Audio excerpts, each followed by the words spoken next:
Hi mga preni! Kung kakain kayo ng santol, abay isabay nyo na rin ang pagluluto ng ulam. Lalo na kung kagaya ng version ko ang gagawin. Itsura pa lang masarap na. Eh di lalo na kapag natikman. And I'm Fanny from Fanny's Cookery.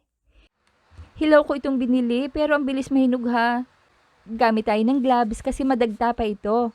Ang konting tingnan pero more than 1 kilo ito ha. Lagyan natin ng water itong bowl bago tayo magsimulang magbalat ng santol. Ibabad sa tubig habang nagbabalat tayo. Ang haba ganito ako magbalat para iwas kalat. Pagkatapos atin itong hihiwain sa gitna para matanggal ang buto. At para sa tips at kompletong listahan ng mga sangkap ay panoorin ang video hanggang dulo. Or pwede din naman ganito ang way. Mas madaling tanggalin ang buto kapag ganito. Ayan, tapos na tayo. Ilipat natin dito at ibabad natin ito sa malinis na tubig ng 3 oras or overnight kung hindi ka mainipin. At syempre kakainin ko ito. Ang sarap, matamis at makapal ang hibla. Fresh ang gamit nating niyog at lagyan ng tubig. Bigain ng 2 beses for the first and second extract. Salain. 3 hours later, yadyarin natin gamit ang maliliit na butas ng yadyaran. At pwede rin kayong gumamit ng yadyaran na ginagamit sa niyog ha, para mas pino na kagaya nito Ayan. Ang next step natin ay ilagay sa clean cloth. Ilagay ang kinain na santol, ilalahat ko na ito. Dahil ito ay ating pipigain. At tingnan nyo mga preni, ang katas na makukuha natin dito napakadami. Ito yung juice nila na maasim at mapait ng konti. I-discard natin ang katas dahil ito lang yung gagamitin natin. Pagkatapos ay paghiwa-hiwalayin. Maglagay ng cooking oil sa kawali. Ilagay ang bawang, saute natin until aromatic. Then onion, saute until fragrant. Maraming sibuyas At ilagay na natin ang 500 grams minced pork. Saute natin until brown. Season with ground black pepper.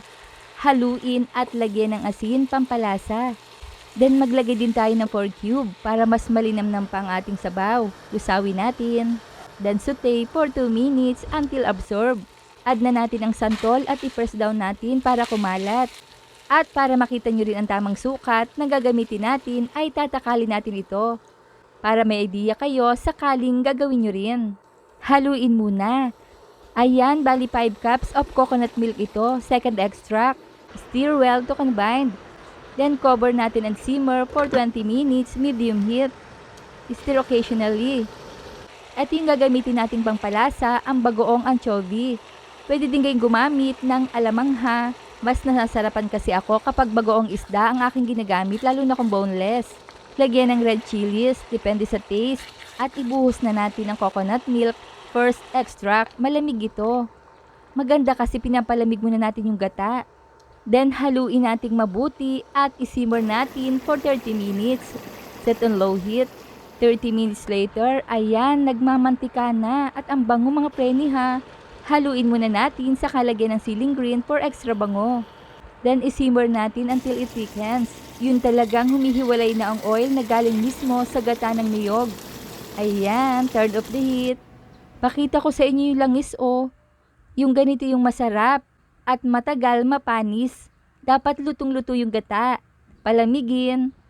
At dito ko ilalagay. Ito yun naman ay pang-ulam lang namin dito sa bahay mga preni at hindi po ako nagtitinda ha. Pero minsan ipinamimigay ko rin. Kagaya nito, yung iba ipapamigay ko din para naman matikman nila ang luto ko.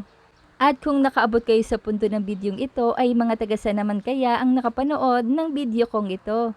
Hello po sa inyo at maraming salamat. Ayan, madami pang natira At kumusta mga preni? Nagustuhan niyo po ba ang version ko sa pagluluto ng sinantulan? Kung oo, ay pwede kayong mag-iwan ng komento. Naglalangis talaga. Tara, kain na po tayo. At salamat sa biyaya. Ang sarap. Kaya i-like, i-share at i-follow nyo na ako para updated kayo sa mga reseping ibabahagi ko pa. Huwag kalimutan, cook with love. Thanks for watching. Bye-bye!